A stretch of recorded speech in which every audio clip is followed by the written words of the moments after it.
Okay, ನಿಮ್ದು Meera character ಅಲ್ವಾ? So Meera ಕ್ಯಾರೆಕ್ಟರ್ಗೂ ಆ ಪೋಸ್ಟರ್ ನಾನು ನೋಡ್ದೆ, ನಿಮ್ಮ ಹೇರ್ ಒಂದು ಕರ್ಲಿ ಆ ಕ್ಯಾರೆಕ್ಟರ್ಗೂ ಸೂಟ್ ಆಗುತ್ತೆ. ಅದು ಆಕ್ಚುಲಿ ಮೀರಾ ಅಂದ್ರೆ ಒಂದು ಅದೇ ಹುಡುಕಿದಾರಂತೆ. That is what he said. Yes, ನೀವ್ ಹೇಗೆ ಮೇಂಟೈನ್ ಮಾಡ್ತೀರಾ ಹೇರನ್ನ? ಕಷ್ಟ ಇದೆ ಇರೋದೇ ಹೀಗೇನಾ ಅಥವಾ ಓಕೆ ಕರ್ಲಿ ಹೇರೇ ನಿಮ್ದೇನಾ ಅಥವಾ ಮಾಡ್ಸಿರೋದಾ ಅಥವಾ ಮೇಂಟೈನ್ ಮಾಡಿರೋದಾ? ಒಂದಿನ ವಾರ ಇರುತ್ತೆ ಅಷ್ಟೇ. ಎಷ್ಟು ವರ್ಷದಿಂದ ಬಟ್ ನಿಮಗೆ ತುಂಬಾ ಚೆನ್ನಾಗಿ ಸೂಟ್ ಆಗುತ್ತೆ. ಸೊ ಹಂಗಾಗಿ ಬೆಂಗಳೂರಿಗೆ ಬಂದ್ಮೇಲೆ ಉದ್ರೋದೆಲ್ಲ ಜಾಸ್ತಿ ಇರುತ್ತೆ, ಕೂದಲು ಉದ್ರೋದು. It's very tough to maintain. ನಂದು ಆಕ್ಚುಲಿ ಬ್ಯಾಂಗ್ಳೂರಿಗೆ ಬರೋಕ್ಕಿಂತ ಮುಂಚೆ ಇನ್ನ ವಾಲ್ಯೂಮ್ ಚೆನ್ನಾಗಿತ್ತು and the curls were more defined ಅವಾಗ. ಓಕೆ, ನಿಮ್ಮ ಒಂದು ಬ್ಯೂಟಿನ ನೀವು ಹೇಗೆ ಮೇಂಟೈನ್ ಮಾಡ್ತೀರಾ? ಯಾವ ಒಂದು ಒಳ್ಳೆ ಫುಡ್ ತಗೊಳ್ಳೋದಾಗಿರ್ಬೋದು, ಅದೆಲ್ಲ ಇರುತ್ತೆ. ಯಾವ ತರ ನಮ್ಮ ಹುಡುಗಿರು ತುಂಬಾ ಕೇಳ್ತಾ ಇರ್ತಾರೆ, ಯಾಕಂದ್ರೆ ಹುಡುಗಿರ್ ಅಂದ್ರೇನೆ ಸ್ವಲ್ಪ ಸ್ಕಿನ್ ಜಾಸ್ತಿ ಮೇಂಟೈನ್ ಮಾಡೋದಲ್ವಾ? ಸೊ ಅವ್ರಿಗೆ ನೀವು ಹೇಳ್ಬೋದಾದ್ರೆ ಏನೆಲ್ಲ ಹೇಳಿ? ನಾನು ಬೆಳಗ್ಗೆ ಎದ್ದ ತಕ್ಷಣ ಬಿಸಿನೀರು ಕುಡಿತೀನಿ, ಬೆಚ್ಚಗಿರೋ ನೀರು, ತುಂಬಾ ಬಿಸಿ ಅಲ್ಲ, ಬೆಚ್ಚಗಿರೋ ನೀರು. ಬಿಕಾಸ್ ಅದು it's good. I feel like it's, ನಾನು ಅದನ್ನ ಕುಡಿಯೋಕೆ ಸ್ಟಾರ್ಟ್ ಮಾಡಿದಾಗ್ಲಿಂದ I feel there is a lot of changes. And ಆದಷ್ಟು ಲೆಸ್ ಆಯಿಲ್ ಯೂಸ್ ಮಾಡ್ತೀನಿ. And I try to maintain my diet. ಹೊರಗಡೆ ಹೋದಾಗ ಸ್ವಲ್ಪ ಕಷ್ಟ ಆಗುತ್ತೆ, ಬಟ್ ಮನೆಯಲ್ಲಿದ್ದಾಗ I maximum eat home food and also the protein and fibre rich food ತಿಂತೀನಿ. And ಆದ್ರೆ ಒಂದೊಂದ್ಸಲ ತಗೊಂಡ್ ಹೋಗ್ತೀನಿ ಮನೆಯಿಂದನೇ ಊಟ. ಈ ಸಮ್ಮರ್ ಅಲ್ಲಿ ಹೇಗೆ ಮೇಂಟೈನ್ ಮಾಡಬಹುದು? ಸಮ್ಮರ್ಗೂ ಮತ್ತೆ ವಿಂಟರ್ ಸೀಸನ್ಗೂ ಡಿಫ್ರೆನ್ಸ್ ಇರುತ್ತಲ್ವಾ? ಸೊ ಹಂಗಾಗಿ ಹೇಗೆ ಮೇಂಟೈನ್ ಮಾಡ್ಬೋದು? ಅದೇ ಸ್ವಲ್ಪ ಕಷ್ಟ ಈ ಸೀಸನ್ ಅಲ್ಲಿ. ಲೈಕ್ ಬ್ರೇಕ್ಔಟ್ಸ್ ಜಾಸ್ತಿ ಆಗುತ್ತೆ ಬಿಕಾಸ್ ಆಫ್ ಟ್ಯಾನ್ ಆಗೋದಾಗಿರ್ಬೋದು. ಹೌದು, ಟ್ಯಾನಿಂಗ್, ಬ್ರೇಕ್ಔಟ್ಸ್ ಎಲ್ಲ ಇರುತ್ತೆ. We have to maintain with like creams ಹಾಕೊಳ್ಳೇಬೇಕು. We have to maintain with some okay okay ಹಾ, like the skin care we need to ನಮ್ಮ ಫಾಲೋ. ಹುಡುಗಿರಿಗೆ ಹೇಳಿ ನೀವು ಈ ತರ ಮಾಡಬಹುದು, ಈ ತರ ಮಾಡಿ ಸನ್ಸ್ಕ್ರೀನ್ ಆಗಿರ್ಬೋದು, ಏನ್ ಸಜೆಸ್ಟ್ ಮಾಡ್ತೀರಾ? ಐ ಯೂಸ್ ಪ್ರಾಪರ್ ಭಾಗಮಂಡಲಕ್ಕೆ ಬನ್ನಿ. ಭಾಗಮಂಡಲಕ್ಕೆ ಬನ್ನಿ, ಒಳ್ಳೆ ಗಾಳಿ, ಒಳ್ಳೆ ಬಿಸಿಲು. ಬೆಂಗಳೂರಿಂದ ಆಚೆ ಹೋಗಿ ಭಾಗಮಂಡಲಕ್ಕೆ ಬನ್ನಿ, ಹಸಿರು ಜೊತೆ ಇರಿ. ಯಾವ ನಮ್ಮ ಪೀಟರ್ ಮೂವಿನ ನೋಡಿ, ಪೀಟರ್ ಮೂವಿನ ನೋಡಿ ಹೋಗಿ. ಯಾವ ಕ್ರೀಮು ಬೇಡ, ಏನು ಬೇಡ, ನೀಟಾಗಿ ಇರ್ತೀರಾ ಅಲ್ವಾ? ಒಳ್ಳೆ ಗಾಳಿ, ಒಳ್ಳೆ ನೀರು. ಸರ್ ಹೇಗ್ ಮೇಂಟೈನ್? ಯಾಕಂದ್ರೆ ತುಂಬಾ ಮೇಕಪ್ ಹಾಕ್ತಾ ಇರ್ತಾರೆ. ಸಂತೋಷವಾಗಿರ್ಬೇಕು, ಖುಷಿಯಾಗಿರ್ಬೇಕು. ಓಕೆ, ಪ್ರತಿಯೊಬ್ಬರಿಗೂ ಇರುತ್ತೆ and we have to overcome that and try to be happy. Yes, ಇವಾಗ ರಾಜೇಶ್ ಸರ್ ಹೆಂಗ್ ಮೇಂಟೈನ್ ಮಾಡ್ತೀರಾ ಅಂತ ನಾನು ಕೇಳಿ. ಯಾಕಂದ್ರೆ ಒಂದ್ ನಿಮಿಷ, ಯಾಕೆ ಅಂದ್ರೆ ನೀವು ತುಂಬಾ ಮಾಡಿದೀರಾ? ಓಲ್ಡ್ ಇಲ್ಲ ಇಲ್ಲ ಇಲ್ಲ ಅವ್ರು ನ್ಯಾಚುರಲ್ ಆಗಿ ಚೆನ್ನಾಗಿದ್ದಾರೆ. ನೀವು ಅಗ್ನಿಸಾಕ್ಷಿ ಸೀರಿಯಲ್, ಆ ಸೀರಿಯಲ್ ಅಥವಾ ಈ ತರ ಅಂತ ಬಂದ್ರೆ ಸ್ವಲ್ಪ ಮೇಕಪ್ ಹಾಕಿ ಹಾಕ್ತಾರೆ. ಜಾಸ್ತಿನೇ ಹಾಕ್ತಾರೆ, ಬೇಕೇ ಬೇಕು ಆಬ್ವಿಯಸ್ಲಿ. ಹೇಗ್ ಮೇಂಟೈನ್ ಮಾಡ್ತಿದ್ರಿ ಸ್ಕಿನ್ ಎಲ್ಲ? ನಮ್ ನೂರಲ್ಲಿ ಇದ್ದಾಗ ನಾನು ಇದ್ದಿದ್ದ ರೀತಿನೇ ಬೇರೆ. ಈಗ ನೀವೇನ್ ಕೂದಲು ನೋಡ್ತಿದ್ದೀರಾ, ಅದು ಯಾವಾಗ್ಲೂ ನನ್ಗೆ ಇರೋದು ಅಷ್ಟು ಚೆನ್ನಾಗಿರೋದು. ಇದನ್ನ ಬಿಡೋದಕ್ಕೆ ನಮ್ಗೆ ಆಲ್ಮೋಸ್ಟ್ 4 to 5 months ಬೇಕಾಯ್ತು. ಊರಲ್ಲಿ ಇದ್ದಾಗ 2 ತಿಂಗಳಲ್ಲೇ ಇದಕ್ಕಿಂತ ಜಾಸ್ತಿ ಬರ್ತಾ ಇತ್ತು. ಸೊ ಬೆಂಗಳೂರು ನೀರು ಅಷ್ಟು ಈಸಿ ಅಲ್ಲ. ಇವನ್ ನಾವು ತಲೆ ಸ್ನಾನ ಮಾಡ್ತೀವಿ, ಬೋರ್ ನೀರು ಇರುತ್ತೆ, ಮತ್ತೊಂದು ಅದರ ಇರುತ್ತಲ್ಲ. ನನಗೂ ಎಕ್ಸ್ಪೀರಿಯನ್ಸ್ ಆಗಿದೆ. ಈಗ ನಾವು ಭಾಗಮಂಡಲ ಅಂತ ಯಾಕೆ ಹೇಳ್ತಾ ಇದೀನಿ ಅಂತಂದ್ರೆ ಅಲ್ಲಿರುವಂತ ನೀರು ಯಾವ್ದು ಕಲುಷಿತ ಅಲ್ಲ, ಪ್ಯೂರ್ ನೀರು. ಸೊ ನಮ್ಮ ಊರಲ್ಲೂ ಅಷ್ಟೇ ಪ್ಯೂರ್ ನೀರು, ಮಳೆ ನೀರನ್ನು ಸ್ಟೋರ್ ಮಾಡಿರೋದಾಗಿರೋ, ಹರಿಯೋ ನೀರಾಗಿರ್ಬೋದು, ಅದ್ರದ್ದೆಲ್ಲ ಬರ್ತಿತ್ತು. ನಮ್ ಸೈಡ್ ಹಾಗೇನೆ ಅಲ್ವಾ? ಇವಾಗ ಕರೆಂಟ್ ಇಲ್ಲ ಅಂದ್ರೆ ಮಳೆ ನೀರು ಸ್ಟೋರ್ ಮಾಡು, ಮಿಕ್ಸಿ ಮಾಡು, ಸ್ನಾನ ಮಾಡು. ಸೊ ಹಂಡೆ ನೀರು. ಸೊ ಅದನ್ನೆಲ್ಲ ಸ್ಕಿನ್ ತುಂಬಾ ರಿಜುನೇಟ್ ಮಾಡುತ್ತೆ. ಸೊ ನಮ್ಗೆ ಈಗಲೂ ಕೂಡ ನಾವ್ ಏನೋ ಬೆಳಗಿದೀವಿ ಅಂದ್ರೆ ನಮ್ಮ ಅಪ್ಪ ಅಮ್ಮ ಕೊಟ್ಟಿರೋದು ಅದು ಹೌದು, ಅದು ಚೇಂಜ್ ಮಾಡಕ್ ಆಗಲ್ಲ. ಏನೋ ಹೆಲ್ದಿ ಆಗಿ ಇಟ್ಕೊಬಹುದು ಹೊರತು ಅದು ಚೇಂಜ್ ಮಾಡಕ್ ಅಷ್ಟೇ. ಜೀನ್ಸ್ ಅದು. ಆಮೇಲೆ ನಮ್ಮ ಚಟಗಳು ಎಲ್ಲ ಕಂಟ್ರೋಲ್ ಅಲ್ಲಿ ಇದ್ರೆ ಪ್ರತಿಯೊಂದು ಈಸಿ ಆಗುತ್ತೆ. ಇಲ್ಲಿ ಯಾವುದೇ ರೀತಿಯಲ್ಲೂ ಕ್ರೀಮ್ ಆಗ್ಲಿ ಮತ್ತೊಂದಾಗ್ಲಿ ನರಿಶ್ ಮಾಡುತ್ತೆ ಹೊರತು ಯಾವುದು ಅದನ್ನ ಲಾಂಗ್ ಟರ್ಮ್ ಮೇಂಟೈನ್ ಮಾಡಕ್ ಆಗೋದಿಲ್ಲ. ನಾವು ಮಾಡುವಂತ, ನಾವು ತಿನ್ನುವಂತ ಇಂಟೇಕ್ ಏನಿರುತ್ತೆ ಎಲ್ಲಾನು ನೀಟಾಗಿರ್ಬೇಕು, ಕ್ಲೀನ್ ಆಗಿರ್ಬೇಕು. ಅದು ಎಷ್ಟು ಬೇಕಾದ್ರೆ ತಿನ್ನಿ, ನೀಟಾಗಿರ್ಬೇಕು ಅಷ್ಟೇ.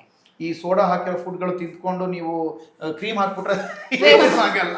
ವಿನ್ನರ್ ಇಂದ ನೀನ್ ಏನು ಮಾಡಿಲ್ಲ ಅಂದ್ರೆ ಒಳಗಡೆ ಕ್ಲೀನ್ ಆಗಿದ್ರೆ, ಟಾಕ್ಸಿಕ್ ಇಲ್ದೆ, ನೀಟಾಗಿದ್ರೆ ಎಸ್ಪೆಷಲಿ ಇವ್ರು ಹೇಳೋದಾಗೆ ಟೆನ್ಷನ್ ಫ್ರೀ. ತುಂಬಾ ಟೆನ್ಷನ್ ಫ್ರೀ ಇರಕ್ ಆಗಲ್ಲ, ಬಟ್ ಎಷ್ಟು ಸಂತೋಷವಾಗಿ ಇರಕ್ ಆಗತ್ತೋ ಅಷ್ಟು ಟೈಮ್ನ ನಾವು ಈಸಿಯಾಗಿ ಅದನ್ನ ಮೇಂಟೈನ್ ಮಾಡೋದಕ್ಕೆ ಈಸಿ ಆಗುತ್ತೆ. ಯಂಗ್ ಕಾಣ್ತೀವಿ. ಟೆನ್ಷನ್ ಇರುವಂತ 20 ವಯಸ್ಸಿನ ಹುಡುಗನು ಕೂಡ 40 ವರ್ಷದ ತರ ಕಾಣ್ತಾನೆ ಅಲ್ವಾ? ಸೊ ಅದೇ ಇರ್ಬೋದು. ಇವಾಗ ನಮ್ಮ ಜಾನ್ವಿ ರಾಯಲ್ಲ ಮೇಡಮ್ ಪಟಪಟ ಅಂತ ಮಾತಾಡ್ತೀರಾ, ಇಲ್ಲೂ ಹೀಗ್ ಮಾತಾಡ್ತೀರಾ ಅಥವಾ ಸಿನಿಮಾದಲ್ಲೂ ಇದೇ ರೀತಿನೇ ಮಾತಾಡ್ತೀರಾ? ಈ ತರನೇ ಇರುತ್ತಾ? ನೀವು ಸಿನಿಮಾ ನೋಡಿದ್ಮೇಲೆ ಸಿನಿಮಾ ನೋಡ್ಬೇಕು. ಬಟ್ ಸ್ವಲ್ಪ ಪಿಟಿ ಟೀಚರ್ ಅಲ್ವಾ, ಸ್ವಲ್ಪ ಸ್ಟ್ರಿಕ್ಟ್ ಆಗಿದೆ. ಅಲ್ಲೇ ಇದೆಯಲ್ಲ ನೋಡಿ, ಅಲ್ಲಿ ನಿಮ್ಮಿಂದ ನೋಡಿ, ಇಲ್ಲಿ ಅಲ್ಲಿ ನೋಡಿ, ಹಿಂಗೆ ಇರ್ತೀನಿ. ಅದೇ ಅದೇ ಸುಮ್ನೆ ಹಿಂಗ್ ಬಂದ್ರೆ ನಿಂಗೆ ಎದುರುಗಡೆ ಯಾರೇ ಬಂದ್ರು ಹಂಗೆ ನಡ್ಗೋಗ್ಬಿಡ್ಬೇಕು. ಓಕೆ. ಅಂದ್ರೆ ನಾನ್ ಕೂಡ ಹಂಗೇನೆ, ಅಂದ್ರೆ ಮಾತಾಡ್ಲೇಬೇಕು, ಇವಾಗ ಮಾತಾಡ್ತಿದ್ರೆ ಆಗಲ್ಲ. ಬಟ್ ನೀವು ಅದೇ ತರ ತುಂಬಾ ತುಂಬಾ ಕನೆಕ್ಟ್ ಆಗ್ತೀರಾ, ಆತರ ಪಟಪಟ ಅಂತ ಮಾತಾಡ್ತೀರಾ. ಅದೇ ನೀವು ಡಿಂಗ್ ಡಾಂಗ್ ಬೆಲ್ ಸಾಂಗ್ ಕೇಳಿದ್ರ ಲಾಸ್ಟ್ ನಾವು ಬಿಟ್ಟಿರೋದು, ಅದ್ ಬಿಟ್ಟಿದ್ರೆ ಈ ಕ್ವಶನ್ ಡಿಂಗ್ ಡಾಂಗ್ ಬೆಲ್ ನೋಡೇ ಇಲ್ವಾ ನೀವು? ಸೀರಿಯಸ್ಲಿ ನೋಡಿಲ್ಲ. ನೋಡಿದ್ರೆ ಜಾಸ್ತಿ ನೋಡಿರೋದು ತಾಯಿ ಅದಳು. ಓಕೆ, ಹಾಡು ಹಾಡ್ಬೇಡ ಅದು. ಎರಡು ಲೈನ್ ಹಾಡಿ. ಡಿಂಗ್ ಡಾಂಗ್ ಬೆಲ್ ಅನ್ನೋ ಸಾಂಗ್ ಅಲ್ಲಿ ಜಾಹ್ನವಿ ಅವರು ನನಗ್ ಟಕ್ಕರ್ ಕೊಡ್ತಾರೆ. ಈಗ ಹೇಳಿದ್ರಲ್ಲ ಏನಂದ್ರೆ ಅವರು ಹೆದರ್ತಾರೆ ಮತ್ತೆ ಹೆದರ್ಸ್ತಾರೆ, ಎರಡು ಮಾಡ್ತಾರೆ ಇಡೀ ಸಿನಿಮಾದಲ್ಲಿ. ಸುಮ್ನೆ ನಾಟಕ ಮಾಡೋದು, ನಾನು ಎದುರ್ಕೊಳ್ಳಲ್ಲ, ನಾನು ಎದುರ್ಕೊಳ್ಳಲ್ಲ, ಯಾರಿಗೂ ಎದುರಿಸ್ತೇನೆ. ಸಿನಿಮಾ ನೋಡ್ರಿ, ಮಾತಾಡ್ರಿ. ಓಕೆ, ಸಿನಿಮಾದಲ್ಲೂ ಅಷ್ಟೇ ಮಾತಾಡ್ತೀರಾ ಅಂತ ಆಯ್ತು. ಅದ್ ನೀವ್ ನೋಡ್ಮೇಲೆ ಇಲ್ಲ ಸ್ವಲ್ಪ ಇಂಟ್ರೋವರ್ಟ್ ಕ್ಯಾರೆಕ್ಟರ್, ಅಷ್ಟೊಂದು ಈ ಲೆವೆಲ್ ಎಕ್ಸ್ಟ್ರೋವರ್ಟ್ ಇಲ್ಲ ಅವರು, ಇಂಟ್ರೋವರ್ಟ್ ಕ್ಯಾರೆಕ್ಟರ್ ಅದ್ರಲ್ಲಿ. ಅಂದ್ರೆ ಇವಾಗ ಸ್ಟಾರ್ಟಿಂಗ್ ಅಲ್ಲಿ ಅವ್ರು ಬಂದವಾಗ ನಾನು ರಾಧಾ ಪಕ್ಕದ ಮನೆಗೆ ಬಂದಿದ್ದೀನಿ ಅಂದ್ರೆ ತುಂಬಾ ಇವ್ರು ಸಾಫ್ಟ್ ಅಪ್ಪ ಅಂತ ಅನ್ಸುತ್ತೆ. PT ಬಂದು ನೋಡಿದವಾಗ ಇವ್ರು ತುಂಬಾ ಸ್ಟ್ರಿಕ್ಟ್ ಅಪ್ಪ ಅನ್ಸುತ್ತೆ. ಸೊ ಅದಕ್ಕೆ ಕೇಳಿ, ಐ ಥಿಂಕ್ ನಮ್ ಸಿನಿಮಾದಲ್ಲೂ ಅಷ್ಟೇ ವರ್ಸಿಟಾಲಿಟಿ ನೋಡ್ಬೋದು, ಒಂದೊಂದ್ ಸೀನಲ್ಲೂ ಬೇರೆ ಬೇರೆ ತರ ಕಾಣಿಸ್ಕೋತೀನಿ ಅನ್ಸುತ್ತೆ. ಓಕೆ. ಇವಾಗ ನೀವು ಸೀರಿಯಲ್ಗಳನ್ನ ಮಾಡ್ತಾ ಸಿನಿಮಾಗೆ ಬಂದ್ರಿ, ಮುಂದೆ ಈ ತರದ್ದೇ ಒಂದಷ್ಟು ಸಿನಿಮಾಸ್ಗಳನ್ನ ಕೊಡ್ಬೇಕು ಅನ್ನೋ ಯಾವ್ದಾದ್ರು ನಾನೊಬ್ಬ ರೈಟರ್ ಆಗಿ ನನ್ನ ಹತ್ರ ಒಂದಷ್ಟು ಸ್ಟೋರಿಗಳಿದಾವೆ, ಇಲ್ಲ ಅಂತಲ್ಲ. ಬಟ್ ಅದನ್ನ ಎಕ್ಸ್ಪೆರಿಮೆಂಟ್ ಮಾಡೋದಕ್ಕೆ ಅದರದೇ ಆದಂತ ಒಂದು ಕೆಲವೊಂದು ಟೈಮ್ ಬರಬೇಕು. ಈಗ ರಾಜೇಶ್ ಇವಾಗ ಯಾರು, ಅವನ ಒಂದು ಇಮೇಜ್ ಏನು, ಅದನ್ನ ನೋಡ್ಕೊಂಡಾಗ ನಾನು ಸಡನ್ ಆಗಿ ಹೋಗಿ KGF ತರ ಗನ್ ಹಿಡ್ಕೊಂಡ್ರೆ ಮನೆ ಕಳಿಸ್ತಾರೆ ನನ್ನ. ಅಂದ್ರೆ ಇವಾಗ ಪಕ್ಕಾ ಕೆಲವೊಂದು ನಾನೊಂದು ಮನೆ ಮಗನ ಕ್ಯಾರೆಕ್ಟರ್ ಮಾಡ್ಕೊಂಡ್ ಬರ್ಬೇಕು ಅಷ್ಟೇ. ಸೊ ಆಮೇಲೆ ನಿಮ್ಮ ಮಧ್ಯ ಇರುವಂತ ಕ್ಯಾರೆಕ್ಟರ್ನೇ ನಾನು ಇಲ್ಲಿ ಅದನ್ನ ನಿಮಗೆ ಗೊತ್ತಿರುತ್ತೆ. ಆಲ್ಮೋಸ್ಟ್ ಮಲ್ನಾಡ್ ಅವರು ಅಂದ್ರೆ ಶಿವಮೊಗ್ಗದ ಆ ಕಡೆ ಅಂದ್ರೆ ಸ್ವಲ್ಪ ಜನಕ್ಕೆ ಅವರು ಹೆಂಗೆ ಅಂದ್ರೆ ಸಾದಾ ಸೀದಾ ಕನೆಕ್ಟ್ ಆಗ್ಬಿಡ್ತೀವಿ ಬೇಗ. ನಿಮಗೆ ಅದು ಗೊತ್ತಿರುತ್ತೆ ಯಾವ ತರ ಕನೆಕ್ಟ್ ಆಗ್ಬೋದು. ನಾನು ಸೀರಿಯಲ್ ಇಂದಾನೆ ಕನೆಕ್ಟ್ ಆಗಿದ್ದೀನಿ ಜನಕ್ಕೆ. ಸೀರಿಯಲ್ ನೋಡುವಂತ ಆಡಿಯನ್ಸ್ಗೆ ನನ್ನ ಫೇಸ್ ತುಂಬಾ ಈಸಿಯಾಗಿ ರೆಕಾಗ್ನೈಸ್ ಮಾಡ್ತಾರೆ. ನೀವೇ ಹೇಳಿದ್ರಿ ಅಲ್ವಾ? ಅಂದ್ರೆ ತುಂಬಾ ವರ್ಷಗಳಿಂದ ಮಾಡ್ತಾ ಬರೋದಕ್ಕೆ ಪ್ರಾಬಬ್ಲಿ ನಾನು ಆ ಕನೆಕ್ಷನ್ ಇಟ್ಕೊಂಡಿದ್ದೀನಿ, ಅದು ನಂಗೆ ತುಂಬಾ ಹೆಲ್ಪ್ ಆಗುತ್ತೆ. ಸೊ ರಾಜೇಶ್ ರಾಜೇಶ್ ಅಲ್ವಾ ಸಿನಿಮಾ ಮಾಡಿದಾನೆ ನೋಡ್ಕೊಂಡ್ ಬರೋಣ ಅಂತಾನು ಅನ್ಸ್ಬೋದು, ಅಥವಾ ಟಾಕ್ ಆದ್ಮೇಲೆ ಅನ್ಸ್ಬೋದು. ಎಂಡ್ ಆಫ್ ದ ಡೇ ನಾವು ಆಡಿಯನ್ಸ್ ನ ಹೇಗೆ ಸೆಳಿತೀವಿ ಅನ್ನೋದು ಕೂಡ ಮ್ಯಾಟರ್ ಆಗುತ್ತೆ. ಅದು ಇಂಪ್ರೆಷನ್ ಅಂತ ನಾವು ಹೇಳ್ತೀವಿ. ಬಟ್ ಸಿರ್ಸಿ ಅವರು ಅಂತ ಅಂದ್ರೆ ಸಿರ್ಸಿಯಲ್ಲಿ ನಿಮ್ಮ ಹವಾ ಜಾಸ್ತಿನಾ ಬೆಂಗಳೂರಲ್ಲಿ ಜಾಸ್ತಿನಾ? ಇಡೀ ಕರ್ನಾಟಕ ಇದೆ. ಸೂಪರ್. ಸಿರ್ಸಿಯವನಾಗಿ ಆಬ್ವಿಯಸ್ಲಿ ನನ್ನನ್ನ ಯಾರು ಅಲ್ಲಿ ಆಕ್ಟರ್ ಅಂತ ಕೇರ್ ಮಾಡಲ್ಲ. ನಾನೊಬ್ಬ ಅಲ್ಲಿ ಊರಿನ ಹುಡುಗನಾಗಿ ಬೀದಿ ಸುತ್ತಾಡ್ಕೊಂಡಿರುವಂತ ಒಂದು ಹುಡುಗ ನೋಡಿರ್ತಾರಲ್ಲ ಚಿಕ್ಕ ವಯಸ್ಸಿಂದ, ಅದೆಲ್ಲ ನೋಡ್ತಾರೆ. ಅಲ್ಲಿ ಆರ್ಟಿಸ್ಟ್ ಅಂತ ನೋಡಲ್ಲ ನನ್ನ. ನಾನು ಈಗಲೂ ಕೂಡ ಸಿಕ್ಸ್ತಿಲ್ ಹೋದ್ರೆ ನಡ್ಕೊಂಡು ಓಡಾಡ್ತೀನಿ ಎಷ್ಟೋ ಕಡೆ. ನಾನು ಅಲ್ಲಿ ಬೈಕು ಕಾರು ಯಾವ್ದು ನಾನು ತಗೊಳಲ್ಲ. ಸೊ ಈ ತರದಲ್ಲಿದ್ದಾಗ ಬೇರೆ ಕಡೆ ಅಂತ ಹೋದಾಗ ನನ್ನ ರೆಕಾಗ್ನೈಸ್ ಮಾಡ್ತಾರೆ, ನನ್ನ ಅವ್ರ ಮನೆ ಮಗನ್ ತರ ಟ್ರೀಟ್ ಮಾಡ್ತಾರೆ ಅಂತ ಅಂದಾಗ ಎಲ್ಲನೂ ನಂದೇ. ಅಲ್ಲಿ ಪಕ್ಕದ ಮನೆಯವ್ರು ಕರೆದು ಊಟ ಕೊಡ್ಬೋದು. Super super. ತುಂಬಾ ಋಣ ಇದೆ ನಂಗೆ ಕರ್ನಾಟಕ.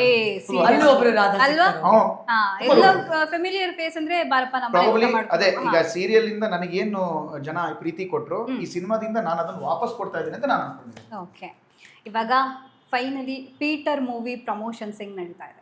ಈಗ ನೀವೇ ನೋಡ್ತಾ ಇದೀವಿ, ನೀವು ಸಹ ಪ್ರಮೋಟ್ ಮಾಡ್ತಾ ಇದ್ದೀರಿ. ಪ್ರತಿಯೊಂದು ಇಂಟರ್ವ್ಯೂಗಳನ್ನು ನಾನಂತೂ ಕಾಯ್ತಾ ಇದ್ದೀನಿ ಥಿಯೇಟರ್ಗೆ ಯಾವಾಗ ಮೂವಿ ಬರುತ್ತೆ, ಯಾವಾಗ ನೋಡಿ. ಯಾಕಂದ್ರೆ ಟ್ರೈಲರೇ ಅಷ್ಟು ಕ್ಯೂರಿಯಾಸಿಟಿ ಹುಟ್ಟಿಸಿದೆ ನನ್ನಲ್ಲಿ ಹುಟ್ಟಿಸಿದೆ. ಅಂದ್ರ ಮೇಲೆ ಜನರಲ್ ಹುಟ್ಟಿಸೋದು ಕಾಮನ್ ಹುಟ್ಟಿರುತ್ತೆ, ನೋಡ್ತಾರೆ. ಯಾಕಂದ್ರೆ ನಿಮಗೆ ಗೊತ್ತಿದೆ ಟ್ರೈಲರ್ ಎಲ್ಲ ಆ ರೇಂಜ್ಗಿದೆ. ಸೊ ಕೊನೆಯದಾಗಿ ನಮ್ಮ ವೀಕ್ಷಕರಿಗೆ ಏನ್ ಹೇಳಕ್ ಇಷ್ಟಪಡ್ತೀರಾ? ತುಂಬಾ ಜನ ನನ್ನ ಸೀರಿಯಲ್ ಅಲ್ಲಿ ಇಷ್ಟಪಟ್ಟು ಪ್ರೀತಿ ಮಾಡಿ ಇಲ್ಲಿವರೆಗೂ ತಂದು ಮುಗಿಸಿದ್ದಾರೆ.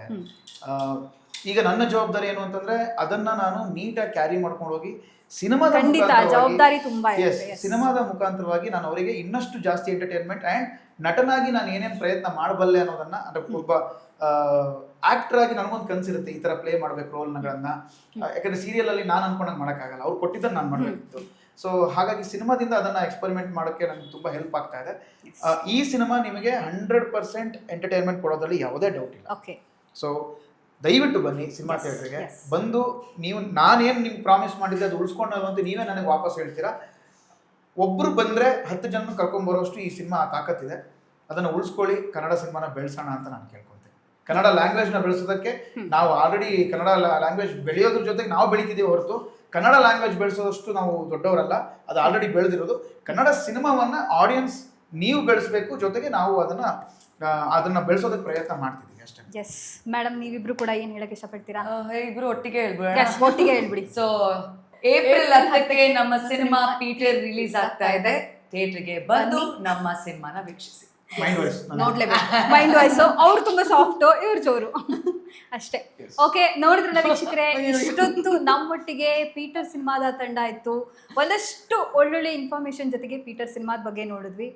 ಖಂಡಿತ ಈ ಸಿನಿಮಾ ತುಂಬ ದೊಡ್ಡ ಮಟ್ಟದಲ್ಲಿ ರೀಚ್ ಆಗುತ್ತೆ ಅಂತ ನನಗನ್ಸುತ್ತೆ. ಏಪ್ರಿಲ್ 10ನೇ ತಾರೀಕು ಮರಿದೆ ಥಿಯೇಟರಿಗೆ ಬಂದು ಈ ಸಿನಿಮಾನ ನೋಡಿ ಅಂತ ಹೇಳ್ತಾ ಈ ಕಾರ್ಯಕ್ರಮನ ಮುಗಿಸ್ತಾ ಇದ್ದೀನಿ. ಧನ್ಯವಾದ. Thank you cinema, thank you. Latest ಹಾಗೂ ಇಂಟ್ರೆಸ್ಟಿಂಗ್ ಸುದ್ದಿಗಳಿಗಾಗಿ ಬಾಸ್ ಟಿವಿ ಕನ್ನಡ ಚಾನೆಲ್ನ ಸಬ್ಸ್ಕ್ರೈಬ್ ಮಾಡಿ. ಹಾಗೆಯೇ ಬೆಲ್ ಐಕಾನ್ ಪ್ರೆಸ್ ಮಾಡಿ.